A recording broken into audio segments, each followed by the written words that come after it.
Dr. Kemi Olunloyo, it's now Saturday, the 18th of September 2021, and welcome to Kemi Talks Live. This evening, I'm going to continue my story of my life.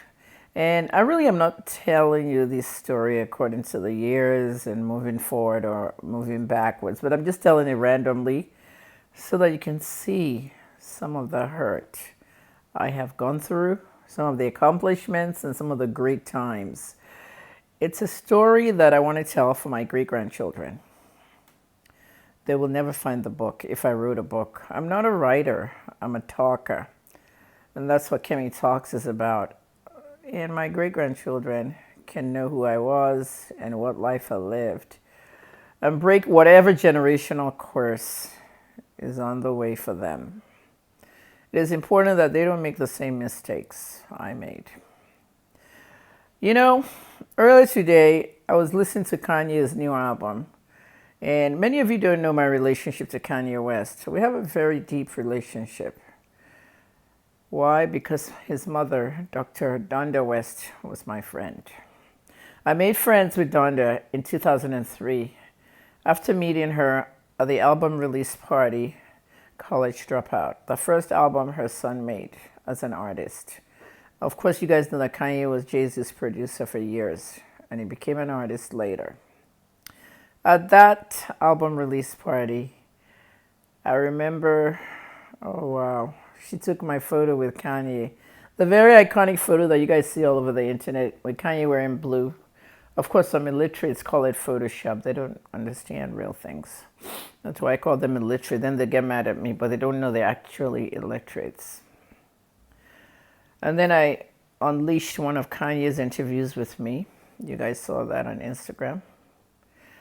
That interview was right after his mother passed away. It was a very deep interview because that was his first album, the 808 album. Beyonce was literally his babysitter. He stayed with them for a long time. He was really hurting. When your mother is not there anymore, it becomes a problem for many of us. But for others, like me, when my mother is not there anymore, I'm free. My mother practiced witchcraft. She once told me she was not even my real mother. She said that out of an impulse. So I wonder where I came from. I sometimes wonder where all my pictures were. Somehow within all the children, I never had some critical photos of when I was born and things like that.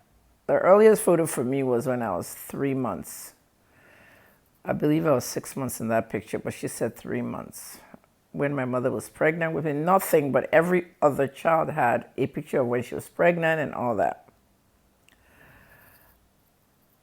Why am I going this way? I haven't seen my son, Enitan, for 10 years. I saw him last in Canada when we were leaving in 2011. I drew away from my son because of his violent behavior as an autistic child. Even he didn't understand what was going on. You cannot scream or make loud noises to some autistic people. They'll go crazy. I will scream, I will yell, I'll tell them to sit down. It was just a battle. When I heard Kanye's album tonight, and I heard the part that said, "Please dawn miracles on me. Please dawn miracles on me." What do you think about people like Kanye married to Kim Kardashian, even though they're not together anymore? Became first billionaire in music business. So, Kanye had everything. And you sit down and you wonder, why can't that be me? I had everything at the age of 33. I bought my first house. I bought a Toyota Land Cruiser. I was very comfortable with my salary, which was $20,000 a month. Yeah, a month. I made $5,000 every week as a pharmacist. And we were paid every week. In America, they pay you weekly or every 2 weeks, not monthly like Nigeria. I was enjoying my money with my children. At that time, I had 2 children, Eni and Oyinlade. And I'll take my children, like people take their children out on weekends for pizza and all. I will take my children to Disney World every 2 weekends.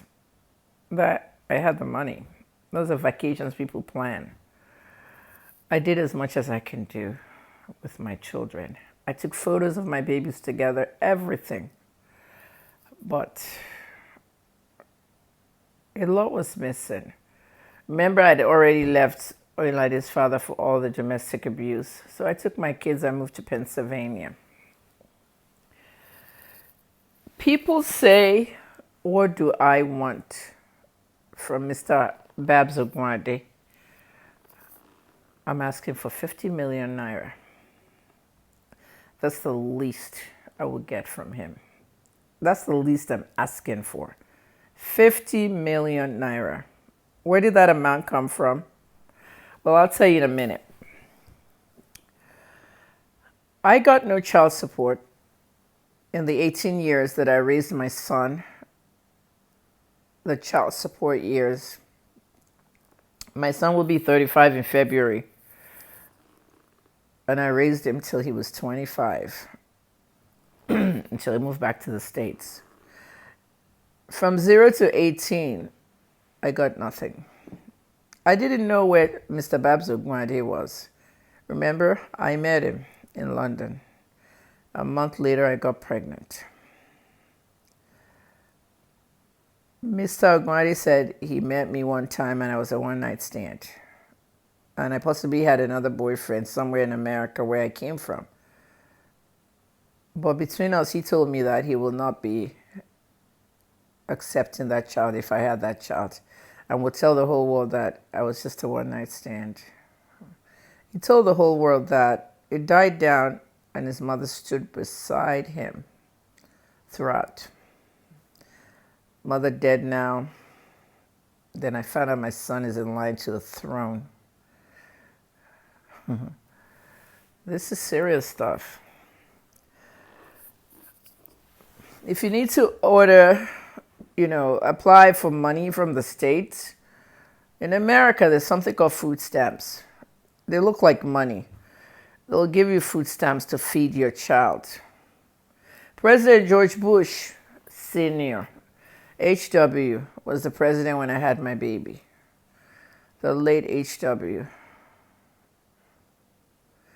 President Bush Sr. created a program called the WIC program. Some of you watching this video know about WIC, Women, Infants, and Children. WIC program is designed to give you milk and healthy foods for your babies under 5 years old. When my baby was a baby, they gave me baby formula, like 30 cans a month. I had food for him, but he was hungry and I had to give him food. So the food stamps will go to that. Bread, egg, cheese. Well, WIC will give you milk, cheese, and other things as they grow up. But you have to buy meat, chicken, other things. Remember, I was in school. I was 22, and I was in the College of Pharmacy. I was supposed to graduate the following year, 1988. I graduated in 89. I went to school throughout the summer because I lost time from having the baby. At the end of the day,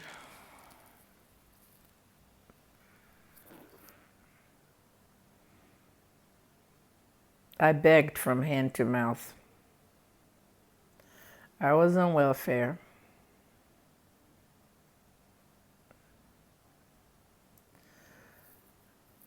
I collected a lot of handouts.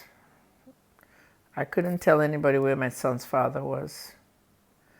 Schools, many schools with special education classes, special ed schools, father's section, I left it blank, nothing. Mother's section, my information, my work, my home number. Let me tell you guys, I suffered. I went to court. If you apply for welfare in America, they're going to make you go to court and apply for child support, even if you don't know where the father is. I went there, sat there. I put his name down, everything. His address, his phone number, no information. automatically the judge will look at that child and what the state was giving you to help and your income and whatnot. I was working as a waitress and I was in pharmacy school before I eventually got the job I wanted as a pharmacy assistant. I wanted to learn about the drugs behind with the pharmacist, but then they still put me in the front as a cashier. I was learning, but those were jobs to feed myself and my son. So when they look at that, what you're making, what the state is giving you to subsidize it, they come up with an amount. And that amount was $467 a month. Sometimes child support goes up. That's for the people that they know their fathers and their fathers became rich or something happened or they became poor, or they lost their job. But I didn't have a father in my son's life. I didn't know where Mr. Babs Ogunade was. I didn't follow up. I did not care anymore. I took care of my child. It was at 5 years old that I discovered my child had a developmental disability. My family was not there. Nobody was there for me. I dealt with it myself. When I got that court order for $467 a month, I threw it somewhere. It's not going to get me anything, but it's in the courts. It's in the records. If you multiply $467 a month from February 17, 1987, when I delivered my child, to February 17, 2005, when he almost killed me during an attack, those 18 years come up to $102,700. $102,700. That very amount is owed to me by Mr. Babs Ogunade. Today is September 18, 2021. That $102,700 amounts to 50 million naira. That's what I'm asking for.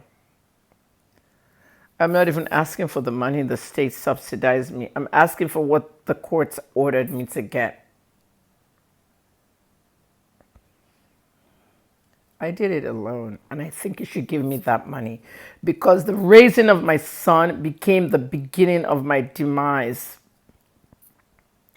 Remember, I left America in 2006 for good.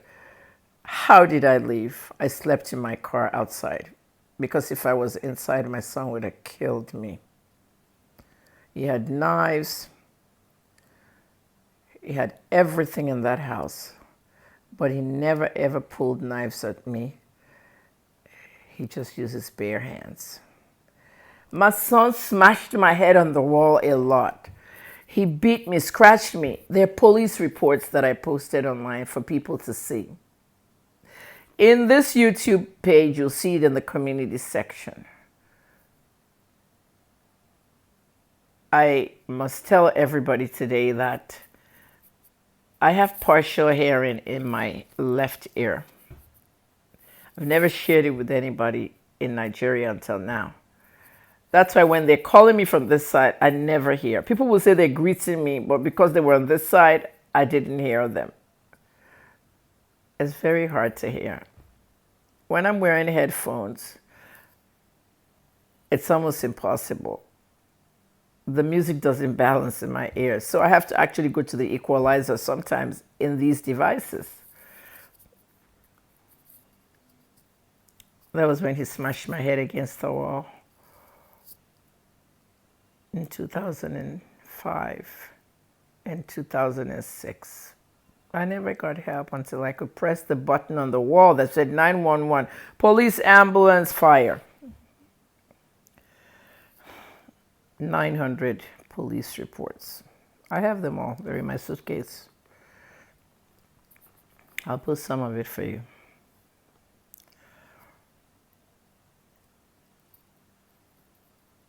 The scratches everywhere on my body.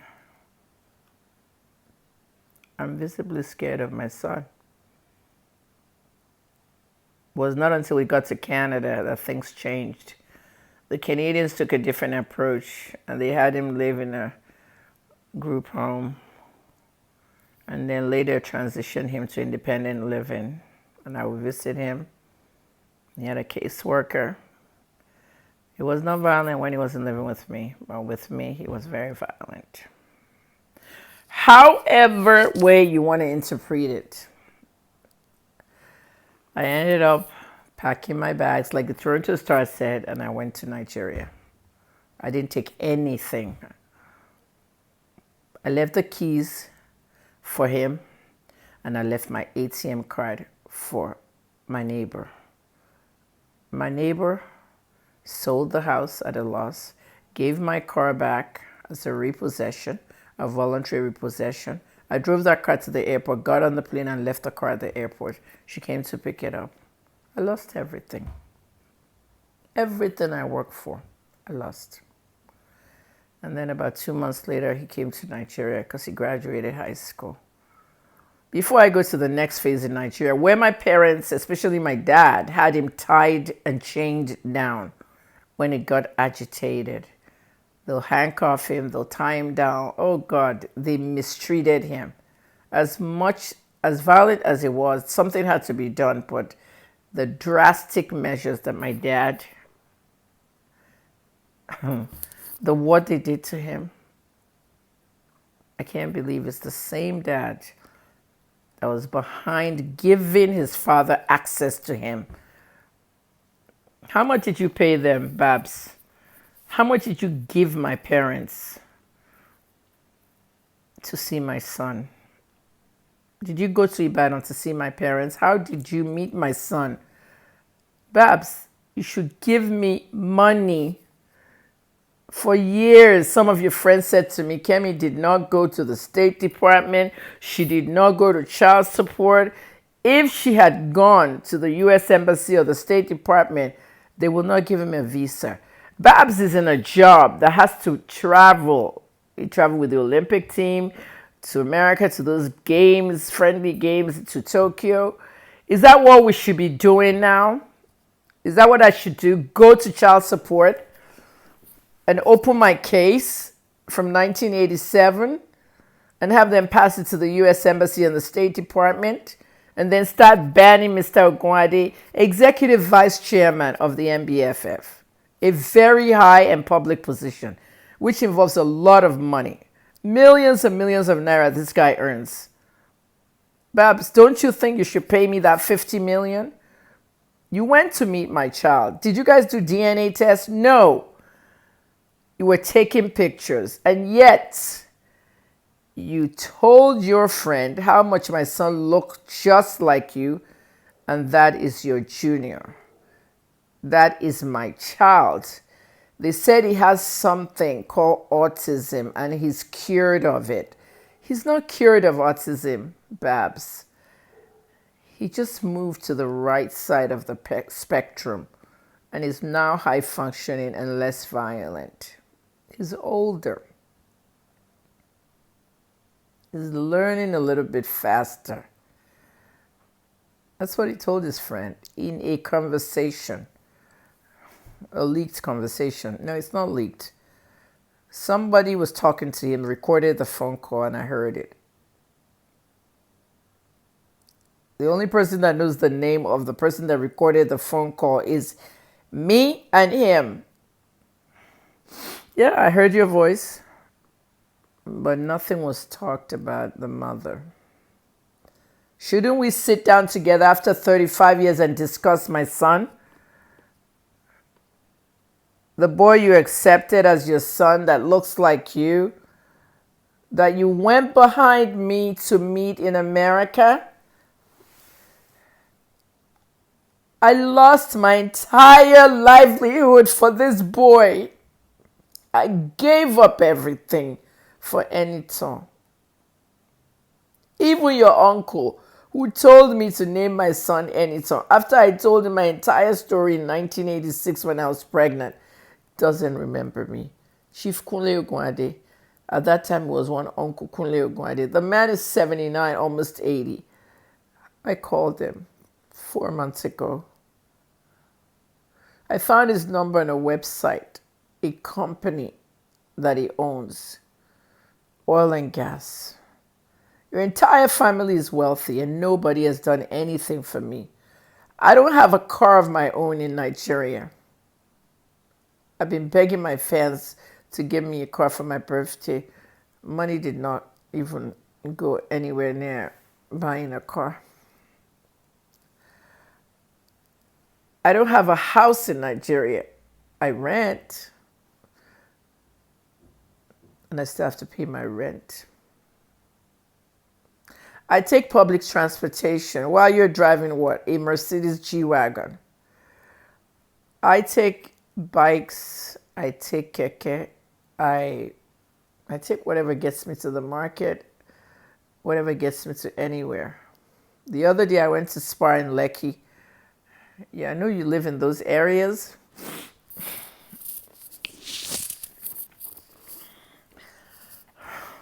From Songotedo, Ajah, where I live, I took a bus. Normally I'll call it Uber. But I stopped taking Ubers because of my safety. I'm a very popular public figure. Every Uber that picks me up, the last 1 year, knew my name. Even though the app says HNN Africa, my old news brand, I don't own that anymore. Somebody else owns it. But the minute I get in the car, they're like, oh my God, Dr. Kemi, I follow you, all that stuff. They know where I live. And when they're bringing me home, the same thing. They know where I live. Until one Uber tried to kidnap me. That'll be another video. I told Punch newspapers about it, but I didn't want to do an interview because it was a police investigation. At the end of the day, I'd rather just take a bus. Not a BRT, damn full bus. So I wanted to see how people get to Lekki. I took that bus and I got down at the junction. Or I took a bike with my son and drove us to the spa. Okay, so I left Spa with what? 20 bags of food.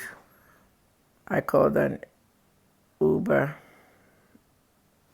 I don't have a choice most of the time. These are things that somebody should be doing for me.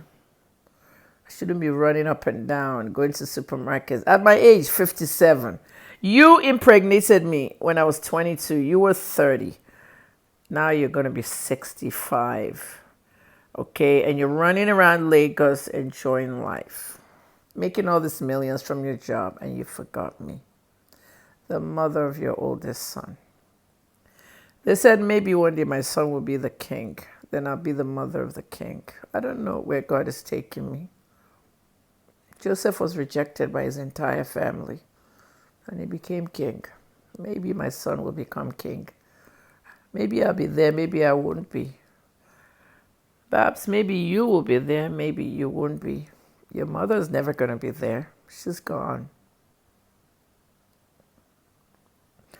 Your mother called me a slut.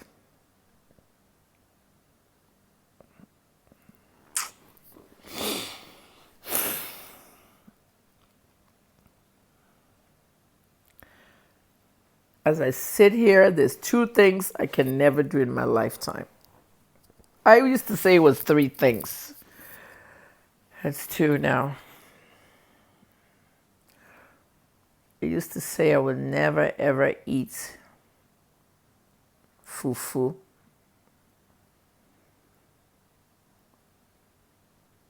I tried it one place. There's no smell. Well, but I'm not crazy about it. The other two things I would never do. I would never do internet fraud or defraud someone. And the last one, I would never do prostitution. Runs girls, all that. If I had done that, I wouldn't be where I am now, begging online. It's okay to beg online, especially when you're an independent journalist and you have no funding. Okay, I just didn't want to do what everybody else in America does. Open an account with Patreon and everybody paying to read my content. The problem is that Nigerians won't pay to read your content. Many don't have money. If I start Patreon, which I'm starting very soon, the only people that will be able to read my stories will be those abroad, because that money is tiny to them. But those here won't be able to. And I like people to have 100% access. I never went that way in prostitution and any of that stuff. I was content with what I had. But Babs, I still don't understand why you haven't called me. Why you haven't spoken to me. So someone gave me his number to call him. When I tried to message him, he blocked me on WhatsApp. So I took my personal phone. That was my business line. My personal phone, I don't use WhatsApp. And I called him and he said, hello. I said, hi, it's Kemi Olunloyo. He paused, didn't say anything. How are you? He said, I'm fine, thank you. Suddenly he just goes like, continue, I'm listening. What? For someone that hasn't seen me or talked to me for 35 years, continue, I'm listening. Very arrogantly. Hasn't changed. And there came that long tone, beep, beep, beep. That tone when the network is bad. And I hung up. I didn't call him back. He didn't call me. That was the only time I heard his voice.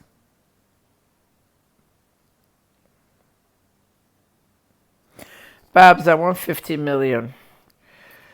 I want a car with that 50 million. I want a small place to live. And I just want to enjoy my life, the rest of it. Sitting here will act as if I want you to take care of me. No, I don't want anything to do with you. I know you're divorced. I know you have children. I don't know who they are, how old they are, nothing. Okay, I know your ex-wife because she dated my cousin. However, I don't know you. I met you and knew you for 30 days. That's it. 35 years later, my pain came back because I called you out to let people know that you impregnated me. And then you went to look for your son without telling me or talking to me. You slapped me in the face. I want you to support me with the money you owe me. And you do owe me $102,000 and $700. I wouldn't mind that money in dollars. Maybe I can move back and just build a little bungalow and go retire.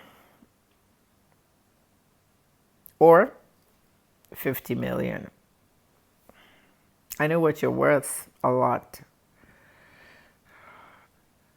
I don't want to go to the State Department. I'm not threatening you, Babs. I need help. I need money. I have nothing.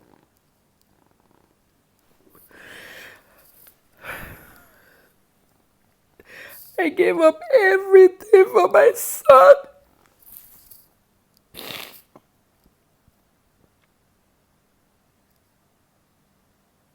Thank you too. Thank you for listening, guys.